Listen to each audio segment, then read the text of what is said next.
औज़ुबिल्लाहि मिनश्शैतानिर्रजीम बिस्मिल्लाहिर्रहमानिर्रहीम। बिरादरान इस्लाम, आज हम ज़ियाउन नबी शरीफ का 80 नंबर दर्स शुरू कर रहे हैं। आज के दर्स के अंदर हम आपको बताएंगे आमुल हुस्न के बारे में, यानी गम अंदोह के साल के बारे में। जैसा कि आपको मालूम है कि हज़रत नबी रहमत सल्लल्लाहु ताला अलैहि व आलिहि वसल्लम ने जब इस्लाम की तबलीग का आगाज़ किया तो आपके ऊपर बेशुमार तकालीफ ढाई गई। आपको मुख्तलिफ़ किस्म की परेशानियों में मुब्तला किया गया, हत्ता कि आपको महसूरीन में शुमार कर दिया गया।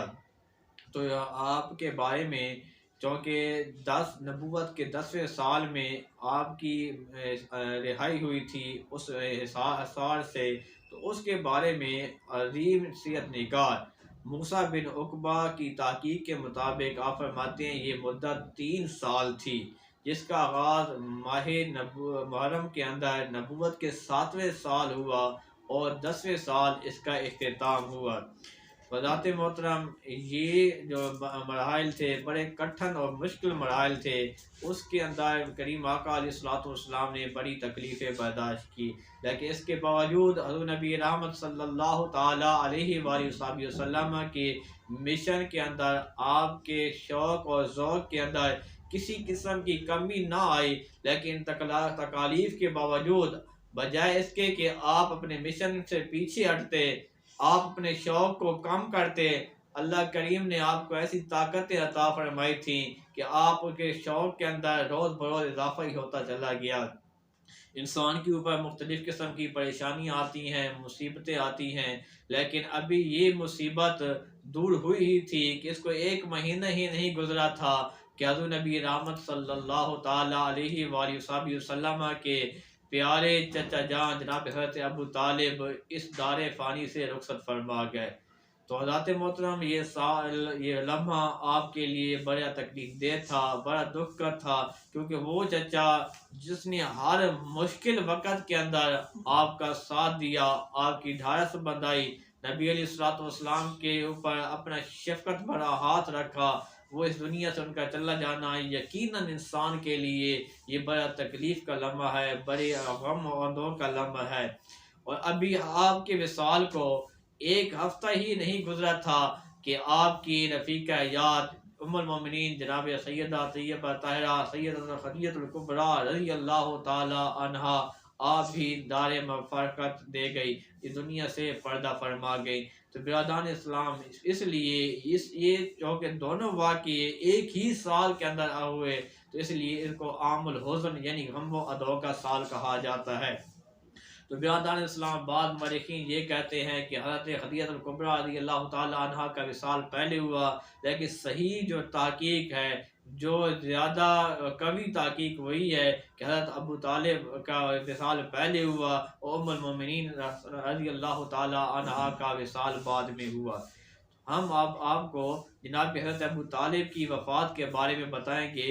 अबू तालिब के इंतकाल पर मलाल का जिक्र करते हुए अल्लामा इब्न कसीर अवलीन सीरत निगार इब्न इसहाक़ के हवाला से लिखते हैं, आप फरमाते हैं कि जब कुरैश को आपकी बीमारी का इल्म हुआ तो उन्होंने आपस में बाहमी ये मशवरा किया, क्यों ना ऐसा करते हैं कि अबू तालिब अब ज़िंदगी के आखिरी लम्हात के अंदर हैं, पता नहीं उनकी ज़िंदगी उनके साथ वफा करती भी है नहीं, हम ऐसा करते हैं कि इन लम्हों में जाकर उनसे मुलाकात करते हैं, उनको जाकर कहते हैं कि तुम्हारी ज़िंदगी के आखिरी लम्हात हैं, तुम उस लम्हात में पहुंच चुके हो कि तुम इस दुनिया से जाने वाले हो, तो क्यों ना ऐसा हो कि जाते जाते एक काम करके चले जाओ। वो कौन सा काम है? वो कहने लगे, हम जाके उनको कहते हैं कि तुम हमारे दरमियान और अपने भतीजे के दरमियान मफाहमत कर ले, कुछ लेन देन कर ले, कुछ बातें वो हमारी मान ले, कुछ हम उनकी मान लेंगे,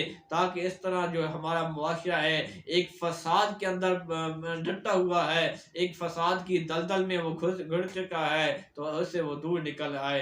तो बिरादरान इस्लाम, वो ये मशवरा करने के बाद आपके चचा अबू तालिब के पास आते हैं। जनाब हज़रत अबू तालिब उनकी ये तमाम बातें सुनते हैं। उन्होंने आका पर मदवा पेश किया कि आए अबू तालिब, हम कुरैश के सरदार आपके पास आए हैं, ये मकसद लेके आए हैं कि तुम अपने भतीजे से कुछ बातें करो, हम कुछ उसकी मानेंगे, कुछ वो हमारी माने, ताकि ये मफाहमत हो जाए, सुलह हो जाए। तो हज़रत मोहतरम जनाब हज़रत अबू तालिब ने उसी वक़्त अपना एक कासिद जनाब हज़ूर नबी रहमत सल्लल्लाहु ताला अलैहि वसल्लम की बारगाह में भेजा, जाके उनको बुलाया कि आओ मेरे पास तशरीफ़ ले आओ। हज़ूर नबी रहमत सल्लल्लाहु ताला अलैहि वसल्लम को जब आपका पैगाम मिला, मेरे करीम आका अलैहिस्सलातु वस्सलाम अपने चचा जान के पास तशरीफ़ लेकर आते हैं। जनाब हज़रत अबू तालिब आपको फरमाते हैं, आए मेरे भाई के बेटे, ये कुरैश के तेरे ख़ानदान के सरदार मेरे पास तशरीफ़ लेकर आए हैं। ये कहते हैं कि तुम इस बात के ऊपर सुलह कर लो, कुछ बातें तुम कहो, हम तुम्हारी बातें मानेंगे, और कुछ तुम हमारी बातें मानो, इस तरह ताकि हम एक सुलह के साथ, अमन के साथ रह सके, हमारे दरमियान जो झगड़े हैं, लड़ाइयाँ हैं, ये ख़त्म हो जाएं। हज़रत नबी रहमत सल्लल्लाहु ताला अलैहि वसल्लम ने फरमाया कि ठीक है, अगर ये ऐसी बातें कहते हैं तो हम ये बातें करने को तैयार हैं। चुनांचे हज़रत नबी रहमत सल्लल्लाहु ताला अलैहि वसल्लम ने आपने फरमाया कि ये मेरी एक बात मान लें, अगर ये बातें हमारी मान लेंगे तो हमारी इनके साथ सुलह होगी। तो फरमाया कि वो कौन सी बात है? तो आपने फरमाया कि ये आप फरमाते हैं कि ये अगर ये कह दे कि ला इलाहा इल्लल्लाह व तखलऊना मा ताबुदूना मिन दूनिही व तखलऊना मा ताबुदूना मिन दूनिही, यानी इबादत के लायक अल्लाह के सिवा कोई और नहीं है, और जो इसके बगैर है, जिनमें तुम माबूद की तुम परस्तिश करते हो, इनको तुम परे फेंक दो। अगर ये बातें मान ले तो हम इनका साथ देने के लिए तैयार हैं। आपने फरमाया कि ये सुनकर उनके चेहरों पर हवाइयाँ होने लगी। वो कहने लगे, या मोहम्मद अतुरीदून अन तजअलल आलिहता इलाहम वाहिदन इन्ना अमरका अजबुन, बेशक तुम चाहते हो कि हम तो बहुत से खुदाओं को छोड़कर सिर्फ एक खुदा की बात माने, ये बड़ी अजीब बात है। वो कहते हैं इन्ना अमरा का, तेरा ये जो मामला है, तेरा जो हुक्म है, ये बड़ा अजीब है। आपस में ये कहने लगे, ये शख्स तुम्हारी कोई बात मानने को तैयार नहीं है, ये तुम्हारा कोई मुतालबा मानने के लिए तैयार नहीं है, चलो यहाँ से चलते हैं, अल्लाह ताला हमारे और दरमियान फैसला फरमा देगा। यहाँ तक कि वो कहने लगे, हमें अपने अकायद के ऊपर रहने दो, हमें अपने नज़रियात के ऊपर रहने दो, तुम अपने नज़रियात पर रहो, जो तुम करते हो करते चले जाओ। ये कहते हुए चले गए। इनके चलने के जाने के बाद जनाब हज़रत अबू तालिब ने अपने भतीजे पर किसी नाराज़गी या नापसंदीदगी का इजहार नहीं फरमाया, बल्कि कहा, वल्लाही या अब्ना अखी मा रअयतु का सालतहुम शतता। आपने फरमाया, एक रवायत दूसरी के अंदर है, वल्लाही या अब्ना अखी मा रअयतु का सालतहुम शहता, यानी मैं नहीं देखता कि तुमने किसी गलत बात का उनसे मुतालबा किया है। अब शततुन शहतुन ये फरमाते करीबुल माना है, और इसका मतलब क्या है? शततु तो बादु अनिल हक के, हक से दूर हो जाना। शतत का माना है हक से दूर हो जाना। आपकी ये बात कर सुनकर हज़रत नबी रहमत सल्लल्लाहु ताला अलैहि वसल्लम के दिल में उनके बारे में उम्मीद पैदा हुई। आपने फरमाया, ऐ चचा जान, अगर ये कलमा आप कहिए, इससे क़यामत के दिन आपके लिए मेरी शफाअत वाजिब हो जाएगी। उन्होंने कहा, यब्ना अखी, ऐ बेटे भतीजे, अगर इस बात का मुझे खौफ ना होता कि मेरे मरने के बाद तुम्हें और तेरे भाइयों को लोग मतऊन करेंगे और कुरैश ये गुमान करेंगे कि मैंने ये कलमा मौत के डर से पढ़ा है, तो मैं ज़रूर पढ़ता, और ये कलमा मैं तुझे खुश करने के लिए पढ़ता। जब मौत का वक़्त करीब आया तो हज़रत अब्बास रज़ी अल्लाह तआला अन्हु ने देखा कि आपके होंठ हरकत कर रहे हैं, हिला रहे हैं आप अपने होंठ। उन्होंने कान लगा कर सुना और अर्ज़ की, या इब्न अखी वल्लाहि लक़द क़ाल अखी अल कलिमतल्लती अमरतहु अन यक़ूलहा, कि आए मेरे भतीजे, बखुदा मेरे भाई ने वही कलमा पढ़ा है जिसके कलमा पढ़ने का आपने उन्हें हुक्म दिया है।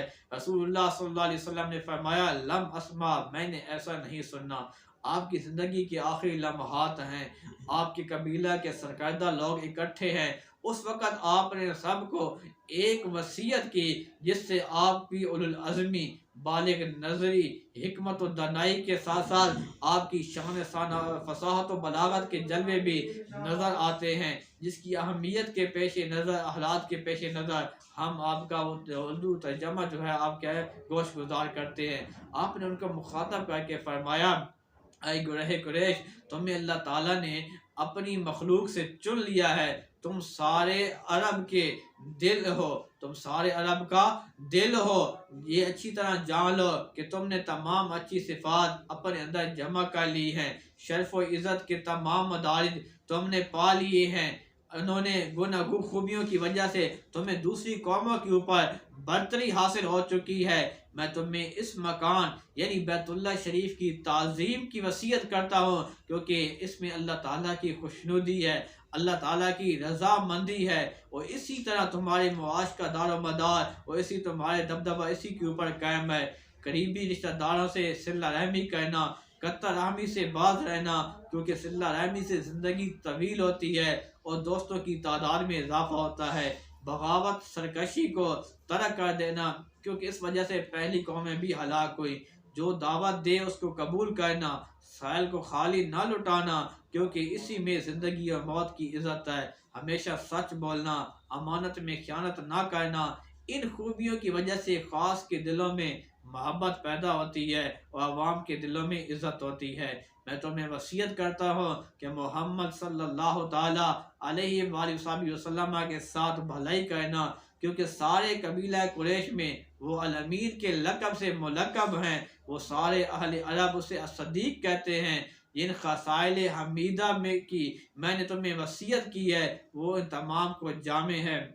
बखुदा मैं देख रहा हूँ कि अरब के मुफलिसों नादारों ने, दूर दराज के इलाकों में रहने वालों ने, कमज़ोर ज़ईफ़ लोगों ने इसकी दावत को कबूल कर लिया है, इसकी दीन की ताज़ीम की है। गोया मैं देख रहा हूँ कि इसकी बरकत से वो लोग कुरैश के सरदार बन गए हैं और कुरैश के सरदार पीछे रह गए हैं, इनके महल्लात गैर आबाद हो गए हैं। अरब के सारे बशिंदे उनके साथ दिल से मोहब्बत करने लगे हैं, अपने दिलों को उसकी मोहब्बत और अकीदत के लिए उन्होंने मखसूस कर दिया है। वो अपनी ज़मामे की आदत उसके हाथ में दे दी है। ऐ गुरह कुरैश, अपने बाप के बेटे के मददगार और दोस्त बन जाओ, जंगों में इसके साथ हामी और नासिर बन जाओ। खुदा की कसम, जो शख्स इसकी राह पर चलेगा हिदायत पाएगा, और जो उसकी हिदायत को कबूल कर लेगा वो नेक बख्त और बुलंद इकबाल बन जाएगा। अगर मेरी ज़िंदगी में कुछ गुंजाइश होती और मेरी मौत में कुछ ताख़ीर होती तो मैं सारी जगहों में उसकी कफ़ायत करता और इन तमाम अलाम व मसाइब में उसका दिफा करता। तो बरादरान इस्लाम, आप फरमाते हैं कि इस मुख्तसर सी वसीयत के बाद आपकी रूह कफ़ अंसरी से परवाज़ कर गई। तो बिरादरान इस्लाम, आपने देखा कि हज़रत अबू तालिब का नबी अलैहिस्सलाम के साथ कितनी मोहब्बत थी, आपके साथ कितनी वारफ्तगी थी। एक रवायत हज़रत अब्बास रज़ियल्लाहु ताला अन्हु की, आपकी जो इस तायीद इसकी बात की करती है कि आपने आखिरी लम्हे के अंदर कलमा पढ़ा है। तो बिरादरान इस्लाम, वो हस्ती जिसका किरदार इस्लाम और पैगम्बर इस्लाम के बारे में ये था कि जिसका कलाम भी जो आपने आपकी शान के अंदर लिखा है वो भी इस बात की तायीद करता है कि आपको इस्लाम के साथ मोहब्बत थी, अल्लाह के नबी के साथ मोहब्बत थी।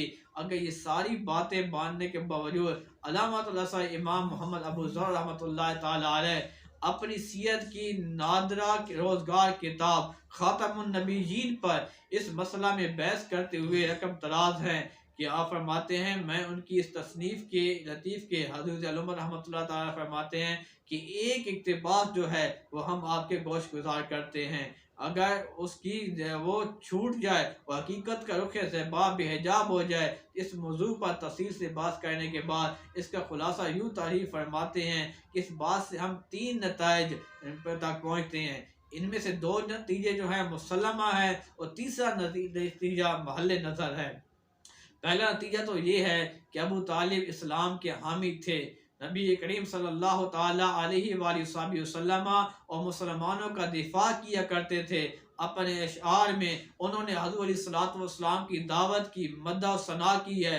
ज़ात रिसालत के लिए सहाबा कराम रिज़वानुल्लाह ताला अलैहिम अजमईन के लिए जिस मोहब्बत और प्यार और शफ़क़त का इजहार किया है और मुखालिफिन की किज़ब बयानियों की जिस शद्दो मद से तरदीद की है, इससे मालूम होता है कि वह रसूलुल्लाह सल्लल्लाहु ताला अलैहि वसल्लम के बारे में ये अकीदा रखते थे कि हज़ूर सादिक हैं, राशिद हैं, यानी हज़ूर सल्लल्लाहु सच्चे हैं और राह हिदायत पर हैं।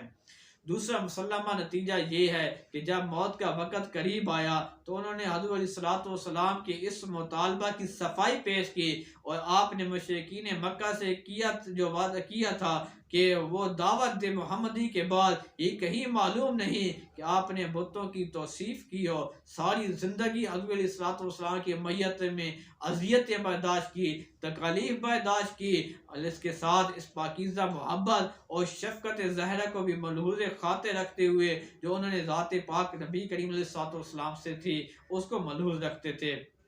और तीसरा नतीजा जो महल नज़र है वो ये है कि आपने अपनी ज़बान से कलमा तैयबा यानी ला इलाहा इल्लल्लाह मुहम्मदुर रसूलुल्लाह पढ़ा है।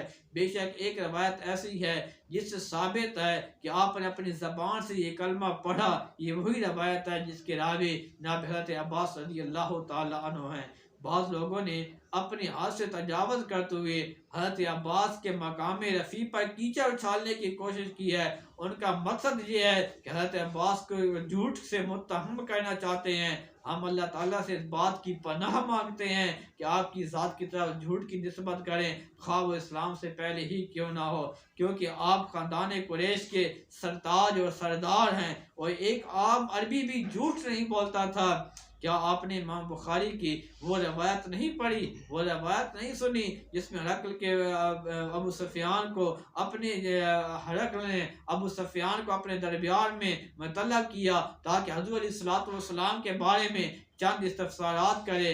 अबू सुफियान ने कहा, मैंने बहुत चाहा कि आज मौका है मैं सच की बजाय झूठ बोलूं ताकि हरक़ल की अकीदत से जो है उसकी ख़त्म हो जाए हजूर से, लेकिन इस खौफ से कि मैंने सच्चे जवाब दिए कहीं अहले अरब मुझे झूठा ना कहने लगे।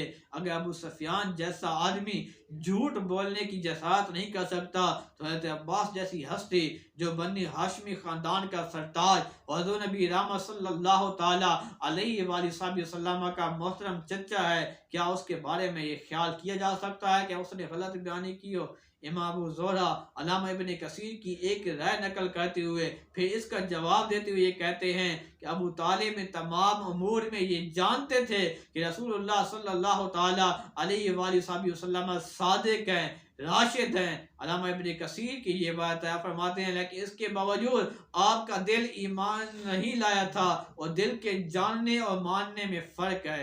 अल्लामा इब्न कसीर के कौल के मदद करते हुए शेख अबू ज़ुहरा लिखते हैं, फरमाते हैं गोया इब्न कसीर अबू तालिब के इल्म को यहूदियों के इल्म के साथ तशबीह दे रहे हैं। यारिफूनहु कमा यारिफून अबनाहुम कि यहूदी हज़रत अलैहिस्सलाम को इस तरह जानते हैं जिस तरह वो अपने बेटों को पहचानते हैं, लेकिन इसके बावजूद वो ईमान नहीं लाए थे। शेख फरमाते हैं कि मैं इस बात की इजाज़त चाहता हूँ कि हाफिज़ इब्न कसीर के इस ख्याल की मुखालफत करूँ और यहूदियों के इल्म को जिस तरह उन्होंने हज़रत अबू तालिब के ऊपर मुंतबिक किया है उसकी तरदीद करूँ। इस तरह यहूदी ये कहते थे हजूर पहचानते हैं जिस तरह वो अपने बेटों को पहचानते हैं, तो मैं ये कहता हूँ, आप फरमाते हैं कि अबू तालिब के इल्म में और यहूदी के इल्म में ज़मीन आसमान का फ़र्क है कि अबू तालिब का इल्म ऐसा है कि जिसके साथ यकीन और तस्दीक पाई जाती है और आपकी सारी ज़िंदगी और आपके कसीदे इस बात की तईद करते हैं। इसलिए मैं ये कहता हूँ इन्नहु ला युमकिनु अन यकूना मुशरिकन कत्तो कि मैं ये कहता हूँ कि ये मुमकिन ही नहीं है कि आपका मुशरिक होना, यानी आपका मुशरिक होना मुमकिन ही नहीं है। इसकी पहली दलील यह है कि आपने कुरैश के अक़वाल को मुस्तरद किया और दावत तौहीद की तायीर की। दूसरी दलील ये है कि आपने सारी उम्मत तौहीद और अहले तौहीद का दिफा किया और इस रास्ता में जितनी अजियतें मुसलमानों ने और आपने बर्दाश्त की उतनी अजियतें आपने भी बर्दाश्त की। तीसरी वजह ये है कि उन्होंने सराह से ये कहा मोहम्मद सल्लल्लाहु अलैहि वसल्लम सादिक और राशिद हैं। और इसकी बात के आखिरी पैरा में आप फरमाते हैं कि हम अब तक जो कुछ लिखा है, जो कुछ पढ़ा है, से ये मुस्तंबत होता है कि आप हरगिज़ मुशरिक ना थे और आपकी सारी जिंदगी इस बात की शाहिद और आदिल है कि आप बुतों और उनकी परस्तिश को बातिल और लफ्ज़ समझते थे। लेकिन अगर किसी के नज़दीक हज़रत रहमतुल्लाह रहमतुल्लाह ताला फरमाते हैं, किसी के नज़दीक दूसरी रवायतें इस रवायत से ज़्यादा काबिल एतबार हैं, तभी अब से अपने हक में कोई नाशाइस्ता बात कहने से इतराज़ करें। आपकी बेनज़ीर खिदमत का ये मुआवजा हमारी तरफ से नहीं दिया जाना चाहिए कि हम अपने मिंबरों के ऊपर खड़े होकर अपना सारा जोर बयां उनको काफिर साबित करने और काफिर कहने और कहते चले जाने पर तरफ करते चले जाएं। इससे बड़ी नाशुक्री और एहसान फरमोशी की कोई मिसाल नहीं की पेश की जा सकती। चुनांचे अल्लामा आलूसी रहमतुल्लाह ताला अलैह आप फरमाते हैं कि हज़रत अबू तालिब की ईमान का मसला इख्तिलाफी मसला है और जो लोग आपके ईमान के कायल नहीं, उन्हें भी ये मुनासिब नहीं है कि अपनी ज़बान पर कोई ऐसा नारवा जुमला लेकर आए, क्योंकि इससे हज़रत अली शेर खुदा रज़ी अल्लाह ताला आनो की औलाद पाक को अज़ियत पहुँचती है। और कोई बईद नहीं कि हुज़ूर सरवर दो आलम सल्लल्लाहु ताला अलैहि वसल्लम का दिल मुबारक भी रंजीदा होता हो। हर अक्लमंद आदमी ये जानता है कि ऐसे नाज़िक मकामात पर एहतियात से काम लेना चाहिए। तो बिरादरान इस्लाम, इस मौजू के ऊपर हज़रत रहमतुल्लाह ताला अलैह ने जो कुछ लिखा है वो हमने आपके गोश को ज़हर कर दिया है। तो इनसे ये बात मालूम हो जाती है कि हमने जितनी भी हो सके हज़रत अबू तालिब की तारीफ़ की कोशिश करनी चाहिए, आपकी मज़म्मत बयान नहीं करनी चाहिए। आपके जो हक़ के अंदर बातें हैं हमें वो कहने की कोशिश करनी चाहिए। बाकी उनके जो मामलात हैं वो अल्लाह जाने, अल्लाह के प्यारे महबूब करीम अलैहिस्सलाम जाने। तो ज़ात मोहतरम, जिस शख्सियत ने अपनी सारी ज़िंदगी इस्लाम का दिफा किया हो, जिस शख्सियत ने अपनी सारी ज़िंदगी अपने प्यारे भतीजे जनाब हम सब के सरताज बल्कि सरताजुल अंबिया जनाब हज़रत मोहम्मद रसूलुल्लाह सल्लल्लाहु ताला अलैहि वसल्लम के दिफा किया हो, आपकी बचाने के लिए उन्होंने सब कुछ कुर्बान कर दिया हो, क्या हमारा ये हक नहीं बनता कि हम उनकी हौसला अफजाई करें, हम उनके हक के अंदर बयान दें, बजाय इसके कि नऊज़ बिल्लाह मिन ज़ालिक हम ऐसे कलेमात कहें जिनके साथ हमारे आका मौला सल्लल्लाहु ताला अलैहि वसल्लम को तकलीफ पहुँचे। अल्लाह करीम हम सब को ऐसे आमाल बयान करने की तौफीक अता फरमाए और ऐसी बातें करने की तौफीक अता फरमाए जिनके साथ इस्लाम को तक़वियत पहुँचे। हज़रत अलैहिस्सलाम के साथ हमारी जो मोहब्बत का रिश्ता है उसके अंदर और इजाफ़ा हो। अल्लाह करीम हम सब को अमल करने की तौफीक अता फरमाए। व आखिर दावाना अल्हम्दुलिल्लाहि रब्बिल आलमीन।